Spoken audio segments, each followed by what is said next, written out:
जय हिंद साथियों, कैसे हैं आप सब। दोस्तों आशा करता हूँ सब मस्त होंगे, अपनी तैयारी को बेहतर तरीके से कर रहे होंगे। दोस्तों अब क्या ही तैयारी करना है, अब तो आपका कल से एग्ज़ाम ही है। ऐसे में बस आपको बेफिक्र होकर पढ़ाई करना है। दोस्तों जो आपने पढ़ रखा है वही काफ़ी है, आपको कुछ भी नया पढ़ने की आवश्यकता नहीं है। बस दोस्तों थोड़ा सा बस क्वेश्चन देख लेना है और बेफिक्र होकर एग्ज़ाम देना है। दोस्तों ऑल द बेस्ट, मैं आपके साथ हूँ, बिल्कुल नहीं घबराना है।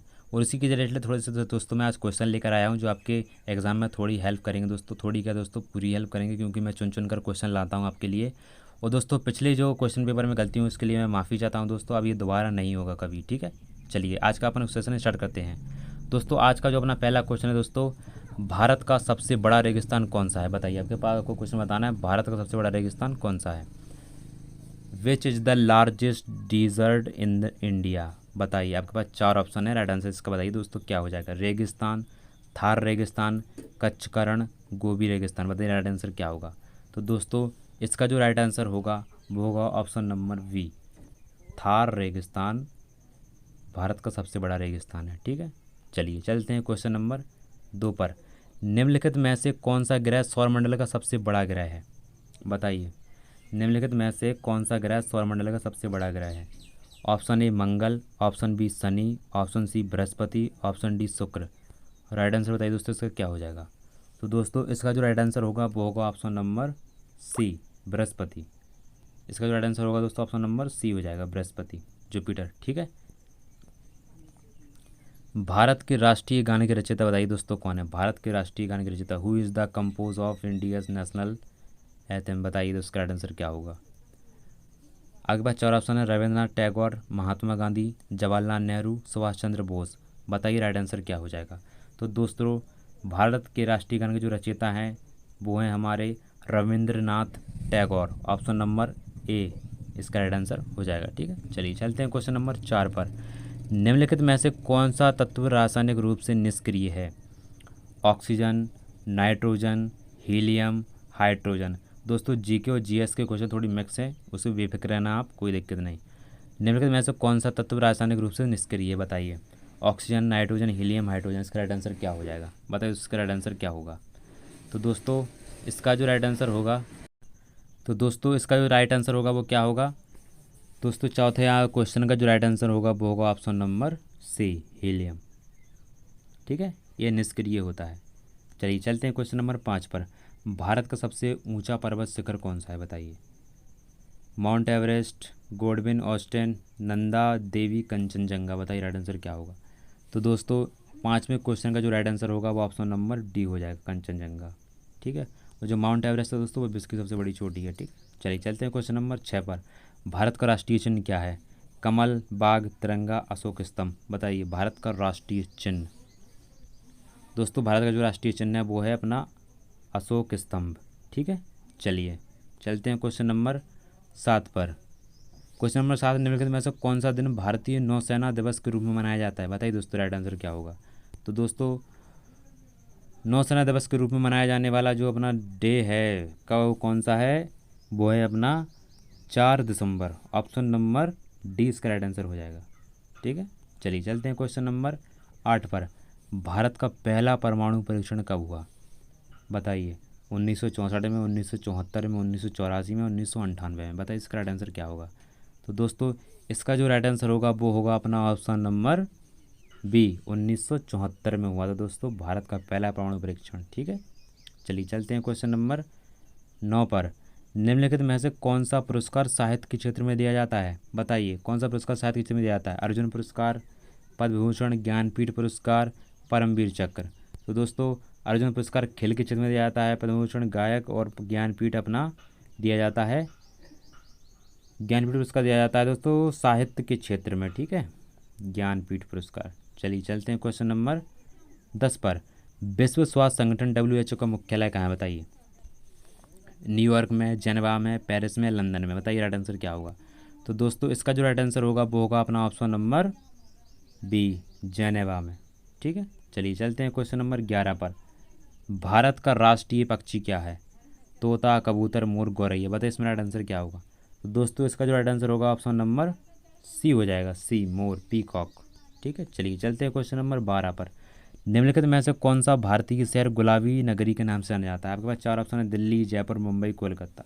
तो दोस्तों जिसको गुलाबी नगरी से आता है उसको क्या कहते हैं, जयपुर कहते हैं, पिंक सिटी के नाम से जाना जाता है दोस्तों। ठीक है, ये राजस्थान का बढ़िया शहर है।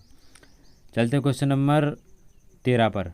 भारत का सबसे बड़ा बंदरगाह कौन सा है? विशाखापट्टनम, चेन्नई, मुंबई, कांडला। बताइए इसका राइट आंसर क्या होगा? तो दोस्तों इसका राइट आंसर होगा ऑप्शन नंबर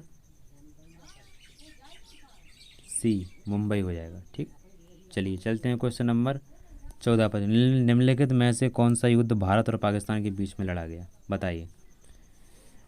प्रथम विश्व युद्ध, कारगिल युद्ध, कोरियाई युद्ध, वियतनाम युद्ध। बताइए राइट आंसर क्या होगा? तो दोस्तों इसका राइट आंसर होगा वो ऑप्शन नंबर बी, कारगिल युद्ध। ठीक है, चलिए चलते हैं क्वेश्चन नंबर 15 पर। भारत का राष्ट्रीय फूल क्या है? गुलाब, कमल, चमेली, सूरजमुखी। दोस्तों भारत का जो राष्ट्रीय फूल है वो है हमारा ऑप्शन नंबर बी, कमल। ठीक, चलिए चलते हैं क्वेश्चन नंबर 16 पर। मानव शरीर में सबसे बड़ी हड्डी कौन सी है? Which is the largest bone in the human body? खोपड़ी, रीढ़ की हड्डी, जांग की हड्डी, वाह की हड्डी। राइट आंसर बताइए दोस्तों क्या हो जाएगा? तो दोस्तों 16वें क्वेश्चन का जो राइट आंसर होगा वो होगा अपना ऑप्शन नंबर सी, जांग की हड्डी सबसे बड़ी हड्डी होती है। ठीक है, चलिए चलते हैं क्वेश्चन नंबर 17 पर। निम्नलिखित में से कौन सा विटामिन रक्तस्राव को रोकने में मदद करता है? Vitamin A, vitamin C, vitamin K, vitamin D. बताइए इसका राइट आंसर क्या हो जाएगा? तो दोस्तों इसका जो राइट आंसर होगा वो होगा अपना ऑप्शन नंबर सी, विटामिन के। विटामिन के क्या करता है? रक्त के बहाव को रोकता है। ठीक है, चलिए चलते हैं क्वेश्चन नंबर 18 पर। पौधों की जड़ें मिट्टी से क्या अवशोषित करती हैं? ऑक्सीजन, नाइट्रोजन, कार्बन डाइऑक्साइड, पानी और खनिज। दोस्तों इसका जो राइट आंसर होगा बताइए दोस्तों क्या हो जाएगा? दोस्तों इसका जो राइट आंसर होगा वो ऑप्शन नंबर डी, पानी और खनिज लेती हैं पेड़ की जड़ें। ठीक है, चलिए निम्नलिखित में से कौन सा पदार्थ अधातु है? तांबा, जस्ता, एल्यूमिनियम, कार्बन। बताइए कौन सा पदार्थ है जो अधातु है? तो दोस्तों इसका साफ दिख रहा है वो है अपना ऑप्शन नंबर डी, कार्बन। चलिए चलते हैं क्वेश्चन नंबर 20 पर। गति का ऐसा ही मात्रक क्या है? न्यूटन, मीटर प्रति सेकंड, जूल, वाट। इनमें से बताइए क्या हो जाएगा इसका राइट आंसर?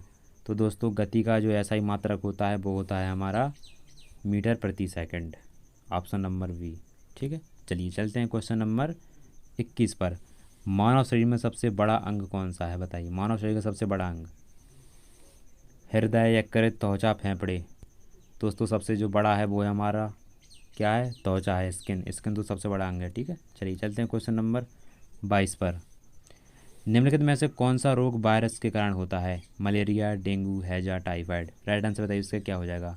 दोस्तों जो राइट आंसर होगा वो होगा अपना option number B, dengue. Dengue होता है वायरस के कारण। ठीक है, चलिए चलते हैं क्वेश्चन नंबर 23 पर। प्रकाश का ऐसा ही मात्रक क्या है? बताइए। वोल्ट, ओम, कैंडेला, पास्कल। दोस्तों प्रकाश का जो ऐसा ही मात्रक है वो है हमारा ऑप्शन नंबर सी, कैंडेला। ठीक है, चलिए चलते हैं क्वेश्चन नंबर 24 पर। निम्नलिखित में से कौन सा अंग पाचन क्रिया में शामिल है? फेफड़े, गुर्दा, आमाशय, हृदय। बताइए कौन सा अंग पाचन क्रिया में शामिल है? जो दोस्तों पाचन क्रिया में जो शामिल है वो है हमारा आमाशय, स्टोमच। ठीक है, चलिए चलते हैं क्वेश्चन नंबर 25 पर। रासायनिक सूत्र H2O किसका है? बताइए दोस्तों रासायनिक सूत्र H2O किसका है? ये है दोस्तों हमारे पानी का। हाइड्रोजन, ऑक्सीजन, नमक में से नहीं। इसका जो राइट आंसर है वो ऑप्शन नंबर बी, पानी। ठीक है, चलिए चलते हैं क्वेश्चन नंबर 26 पर। निम्नलिखित में से कौन सा तत्व रेडियोधर्मी है? कार्बन, यूरेनियम, लोहा, मैग्नीशियम। बताइए इसका राइट आंसर क्या होगा? दोस्तों इसका जो राइट आंसर होगा वो होगा अपना ऑप्शन नंबर बी, यूरेनियम। ठीक है, चलिए चलते हैं क्वेश्चन नंबर 27 पर। मानव शरीर में रक्त का परिसंचरण कौन करता है? मानव शरीर में रक्त का परिसंचरण कौन करता है? दोस्तों सबको पता होना चाहिए जो मानव शरीर में जो रक्त का जो परिसंचरण करता है वो है हमारा हृदय, option number D. Option number D इसका राइट आंसर हो जाएगा। ठीक है, ऑप्शन नंबर डी इसका राइट आंसर हो जाएगा। चलिए चलते हैं क्वेश्चन नंबर 28 पर। निम्नलिखित में से कौन सा पौधा औषधीय है? गुलाब, कमल, सूरजमुखी, तुलसी। बताइए राइट आंसर क्या होगा? दोस्तों इसका जो राइट आंसर होगा वो होगा अपना ऑप्शन नंबर डी, तुलसी। ठीक है, चलिए चलते हैं दोस्तों क्वेश्चन नंबर 29 पर। ऊर्जा का ऐसा ही मात्रक क्या है? ऊर्जा का ऐसा ही मात्रक क्या है? जूल, न्यूटन, वाट, पास्कल। बताइए इसका राइट आंसर क्या होगा? दोस्तों इसका जो राइट आंसर होगा ऑप्शन नंबर ए हो जाएगा, जूल। ठीक है, चलिए चलते हैं क्वेश्चन नंबर 30 पर। निम्नलिखित में से कौन सी गैस वायुमंडल में सबसे अधिक है? Oxygen, nitrogen, carbon dioxide, helium. तो दोस्तों सबसे ज़्यादा जो अधिक है वो है हमारी ऑप्शन नंबर बी, नाइट्रोजन की मात्रा सबसे अधिक है। ठीक है, चलिए दोस्तों अभी तुम मुझे बताओ कि तुमने अभी तक पूरे 30 क्वेश्चन में से कितने क्वेश्चन राइट किए हैं। ठीक है, हाँ, और अब हम मैथ का क्वेश्चन स्टार्ट करते हैं। ठीक है दोस्तों, मैथ के क्वेश्चन स्टार्ट हो चुके हैं। तो दोस्तों अब हमारे मैथ के क्वेश्चन स्टार्ट हो चुके हैं। तो दोस्तों आज हमारा मैथ का जो पहला क्वेश्चन है दोस्तों वो क्या है? 48 और 60 का एचसीएफ क्या है? आपको ये बताना है 48 और 60 का एचसीएफ क्या है। तो दोस्तों जो एचसीएफ होता है दोस्तों, जो अपन काटते हैं तो जो सबसे बड़ी जो संख्या होती है वो एचसीएफ कहलाती है, और जो सबसे छोटी होती है वो एलसीएम कहलाती है। ठीक है, तो दोस्तों अभी हम इसका वो करेंगे क्या, इसको हम इसके जो भाज्यक हैं वो कितने कितने दोस्तों, 1 2 3 4 6 12 इतने होते हैं। इनमें से जो सबसे बड़ा है दोस्तों वो क्या है? 12। तो इसका जो राइट आंसर होगा ऑप्शन नंबर ए हो जाएगा, क्योंकि 12 चौक 48, 12 पंचे 60। ठीक है, चलिए चलते हैं क्वेश्चन नंबर 32 पर। यदि एक ट्रेन 72 किलोमीटर प्रति घंटा की गति से चलती है तो वह 1 मिनट में कितनी दूरी तय करेगी, आपको ये बताना है। तो दोस्तों इसकी जो दी गई दूरी जो है वो अपनी के पास, सॉरी, दी गई जो गति है वो कितनी है? 72 किलोमीटर प्रति घंटा। 72 किलोमीटर प्रति घंटा अपने पास जो दी गई चाल है। अभी हम इसको मिनट में कन्वर्ट करेंगे तो नीचे अपना कितना आ जाएगा, यहाँ पे आ जाएगा 60 आ जाएगा। ठीक है, इसको हम जब मिनट में कन्वर्ट करेंगे, जब हम इसको इससे भाग देंगे दोस्तों तो कितना आ जाएगा अपने पास? 1.2 किलोमीटर। ठीक है, तो इसका राइट आंसर हो जाएगा ऑप्शन नंबर डी। ठीक है, चलिए चलते हैं क्वेश्चन नंबर 33 पर। ठीक है, 40% का दशमलव रूप क्या होगा दोस्तों? अपने दशमलव रूप निकालना है। तो दोस्तों जैसा कि आप सभी को पता है कि यहाँ पे 40 जो है वो परसेंटेज में है, तो हम यहाँ पे जब लिखेंगे 40/100, जब हम इसको इससे भिन्न करेंगे दोस्तों तो कितना आ जाएगा अपना? इसे 0.4%, सॉरी परसेंट नहीं, 0.4 निकल कर आएगा। ठीक है, तो इसका जो राइट आंसर होगा ऑप्शन नंबर डी हो जाएगा। ठीक है, चलिए दोस्तों चलते हैं अपने क्वेश्चन नंबर 34 पर। यदि 2y+8 बराबर 14 है तो y का मान बताना है। अपन को दोस्तों इसमें y का मान बताना है। ठीक है, तो यहाँ पे अपने पास है 2y+8 बराबर 14, तो y का मान निकालना है दोस्तों। तो अपन क्या करेंगे, यहाँ पे हम लिखेंगे 2y बराबर, इसको हम यहाँ पे उल्टा करेंगे तो ये माइनस का हो जाएगा, 14 - 8, और y 2y बराबर कितना हो जाएगा, ये आ जाएगा दोस्तों यहाँ पे 6। ठीक है, अब y बराबर 6/2 हो जाएगा, और 3 दूनी 6, तो इसका राइट आंसर क्या हो जाएगा दोस्तों? 3 हो जाएगा। ऑप्शन नंबर इसका राइट आंसर हो जाएगा। ठीक है, चलिए चलते हैं क्वेश्चन नंबर 35 पर। एक चतुर्भुज के कोणों का योग कितना होगा, बताइए कितना होता है? एक चतुर्भुज के कोणों का योग कितना होता है, आपको ये बताना है दोस्तों। इसका राइट आंसर क्या होगा, आप बताइए दोस्तों, इसका राइट आंसर क्या होगा? एक चतुर्भुज के कोणों का योग कितना होता है? तो दोस्तों जो चारों, एक चतुर्भुज के 4 कोण होते हैं, और चारों कोणों का जो मान होता है दोस्तों वो कितना निकलता है? 360 डिग्री। 360 डिग्री, ऑप्शन नंबर 20 का राइट आंसर हो जाएगा। ठीक है, चलिए चलते हैं अपन क्वेश्चन नंबर 36 पर। 12 और 18 का एलसीएम निकालना है अपन को। 12 18 का एलसीएम निकालना है दोस्तों। ठीक है, 12 18 का एलसीएम क्या होगा? तो दोस्तों इसका एलसीएम निकालने के लिए अपन क्या करते हैं, सबको पता है दोस्तों, 12 18 का जब एलसीएम निकालेंगे तो 6 दूनी 12, 9 दूनी 18, जब इसको काटते चले जाएंगे दोस्तों तो कितना आ जाएगा? 36 आ जाएगा दोस्तों। इसका जो राइट आंसर होगा ऑप्शन नंबर बी हो जाएगा। ठीक है, जब इसको पूरा सॉल्व करेंगे तो 36 आ जाएगा इसका राइट आंसर। ठीक है, चलिए चलते हैं क्वेश्चन नंबर 37 पर। यदि 5z बराबर 25 है तो z का मान बताइए दोस्तों क्या होगा,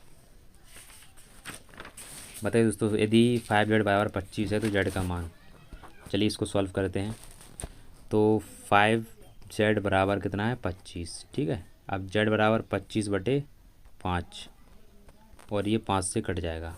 ठीक है, तो इसका जो मान आएगा दोस्तों कितना आ जाएगा? 5। ऑप्शन नंबर इसका राइट आंसर हो जाएगा दोस्तों। कितना हो जाएगा? ऑप्शन नंबर 5 ए। ठीक है, चलिए चलते हैं क्वेश्चन नंबर, तो अपना 38वां क्वेश्चन है। एक वस्तु को 25% हानि पर 600 रुपये में बेचा गया, उसका क्रय मूल्य क्या था, बताइए दोस्तों। इसका जो क्रय मूल्य अपन इसको सॉल्व करते हैं तो इसमें अपना कॉस्ट प्राइस माना क्रय। ठीक है, माना, अपन ने मान लिया इसको, माना क्रय, कॉस्ट प्राइस लिखते हैं यहाँ पे 75% 600। ठीक है, आइए हम इसको सॉल्व करेंगे दोस्तों। सॉल्व करेंगे तो इसका जो बराबर CP बराबर 75/100 गुणा 600। ठीक है, अब हम इसे करेंगे सॉल्व। ठीक है, सॉल्व करेंगे तो एक इसका जो अभी एक मिनट दोस्तों, अभी इसको अपन बराबर में करेंगे। तो जब सॉल्व करेंगे तो ये उलट जाएगा। ठीक है, पलट जाएगा तो इसका सॉल्व क्या होगा, यहाँ पे होगा 600 गुणा 100/75। ठीक, 75 नीचे आ जाएगा। जब सॉल्व करेंगे दोस्तों इसको राइट आंसर निकल कर आएगा, वो ऑप्शन नंबर B 800 आ जाएगा। ठीक है, इसका जो राइट आंसर होगा वो 800 आ जाएगा दोस्तों। ठीक है, चलिए चलते हैं अपन क्वेश्चन नंबर 39 में। एक वर्ग की भुजा 8 सेंटीमीटर है, उसका परिमाप क्या होगा। ठीक है, बताना आपको परिमाप क्या होगा। दोस्तों एक वर्ग की जो भुजा 8 सेंटीमीटर है उसका परिमाप निकालने के लिए अपन क्या करते हैं, सही भुजाओं को प्लस कर देते हैं। ठीक है, तो अपन जब इसकी भुजाओं को प्लस करेंगे तो एक वर्ग की भुजा, वर्ग की दोस्तों 4 होती हैं, वर्ग ऐसा होता है, वर्ग की 4 होती हैं। जब 4 दोस्तों 8 8 8 होंगी तो कितनी निकल के आएंगे, 8 चौक 32 हो जाएगा। सॉरी, जोड़ेंगे, प्लस करेंगे। ठीक है, एक वर्ग की भुजा को जोड़ेंगे तो यहाँ पे निकलेंगे 8 + 8 और 8 8, तो कितना आएगा दोस्तों, इसका आंसर 32 आ जाएगा। ठीक है, 8 चौक 32, ऑप्शन नंबर 20 का राइट आंसर हो जाएगा। ठीक, चलिए चलते हैं अपन क्वेश्चन नंबर 40 पर। 9 और 16 का मध्य अनुपाती बताइए दोस्तों क्या हो जाएगा। 9 और 16 का मध्य अनुपाती बताना है अपने दोस्तों। 9 और 16 का मध्य अनुपाती क्या होगा आपको बताना है। 9 और 16 का जो मध्य अनुपाती दोस्तों वो होता है अपना ऑप्शन नंबर ए हो जाएगा 12। 12 है जो 9 और 16 का मध्य अनुपाती है। ठीक है, चलिए चलते हैं क्वेश्चन नंबर 41 पर। अनुपात 7 बराबर x अनुपात 28 है, तो x का मान बताना है। तो दोस्तों इसको हम सॉल्व करते हैं तो यहाँ पे हम लिखेंगे 4/7 बराबर x/28। अब हम क्या करेंगे दोस्तों, इसका जो क्रॉस मल्टीप्लाई कर देंगे। ठीक है, क्रॉस मल्टीप्लाई करेंगे तो दोस्तों इसका जो निकल कर आएगा दोस्तों वो कितना आ जाएगा, 112। अब 112 हम करेंगे 7 का भाग। 112 में जब 7 का भाग देंगे दोस्तों तो हमारी x की जो वैल्यू आएगी वो कितनी आ जाएगी, 16 आ जाएगी। ठीक है, तो इसमें राइट आंसर होगा ऑप्शन नंबर B हो जाएगा। ठीक है, चलिए चलते हैं क्वेश्चन नंबर 42 पर। एक आयत का क्षेत्रफल 50 सेंटीमीटर है और लंबाई 10 सेंटीमीटर है, उसकी चौड़ाई बताइए दोस्तों क्या हो जाएगी। चौड़ाई बताना है आपको। चलिए बताइए दोस्तों इसका राइट आंसर क्या हो जाएगा,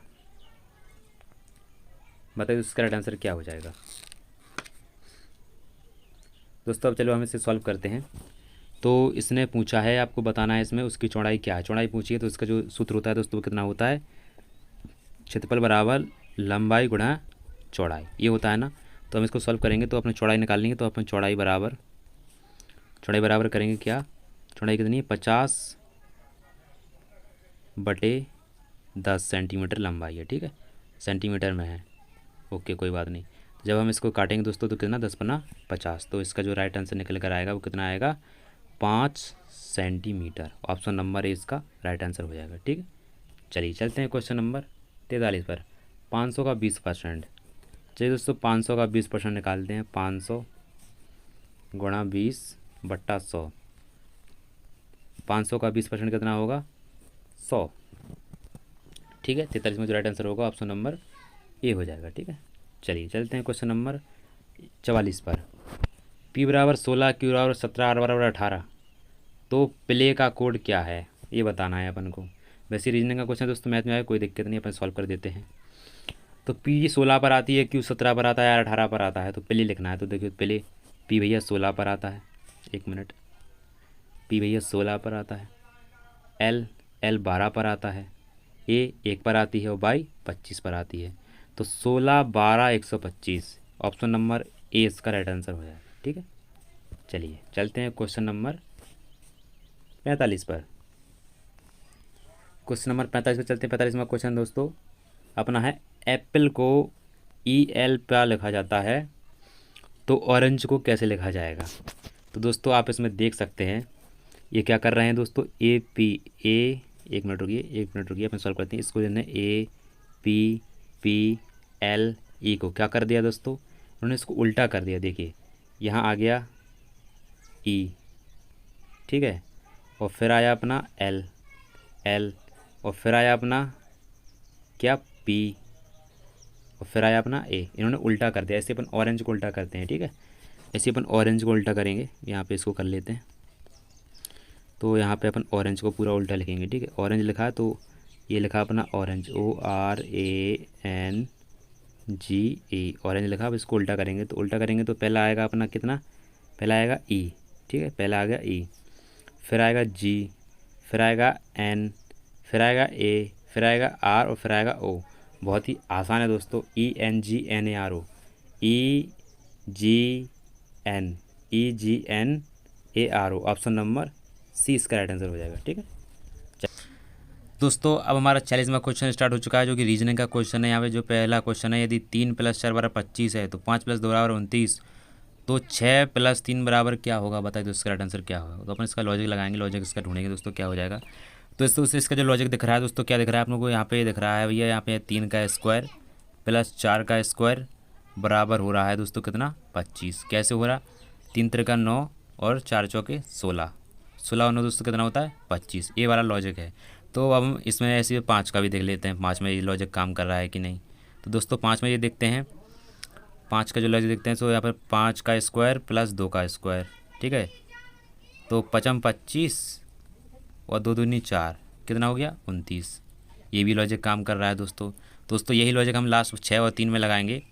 तो यहाँ पे 6 का स्क्वायर करेंगे + 3 का स्क्वायर करेंगे, तो 6 × 36 और 3 × 9। तो दोस्तों इसका जो निकल कर आ रहा है दोस्तों, कितना आ रहा है, 45। तो इसका राइट आंसर क्या हो जाएगा दोस्तों, ऑप्शन नंबर डी इसका राइट आंसर हो जाएगा, ठीक है। चलिए चलते हैं क्वेश्चन नंबर 47 पर। यदि दर्पण में टाइम का प्रतिबिंब देखा जाए तो क्या देखेगा, बताइए। दर्पण में यदि टाइम का प्रतिबिंब देखा जाए तो क्या देखेगा।